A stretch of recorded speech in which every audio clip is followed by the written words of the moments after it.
Les chants traditionnels autochtones résonnent partout sur le campus de l'UQTR, dans un contexte à la fois de célébration et de réconciliation. Le retour à nos cérémonies, à nos manières de prendre soin de soi est essentiel pour se réconcilier avec soi-même, puis après ça, être capable de tendre la main.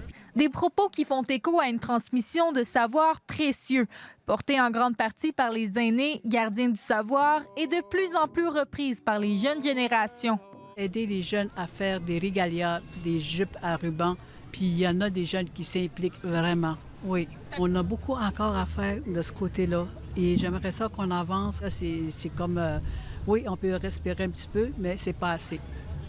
Et si ces initiatives se multiplient aujourd'hui, c'est aussi parce que le 21 juin est depuis maintenant 30 ans une journée pour reconnaître et honorer les traditions et les contributions des Premières Nations. Un moment symbolique qui permet de mesurer le chemin parcouru et celui qu'il reste à faire.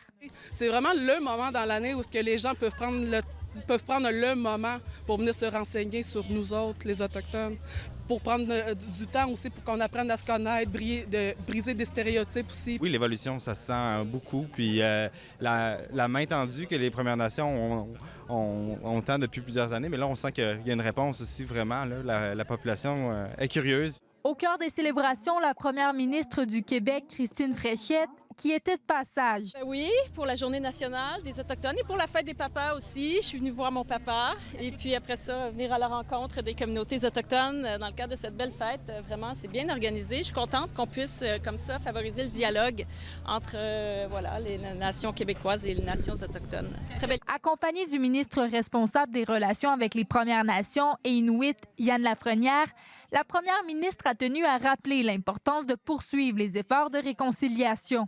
On n'a pas eu suffisamment d'attention à cet égard-là au cours des dernières années. Si les festivités se terminent aujourd'hui, plusieurs soulignent que la reconnaissance des réalités autochtones doit se poursuivre au-delà du 21 juin.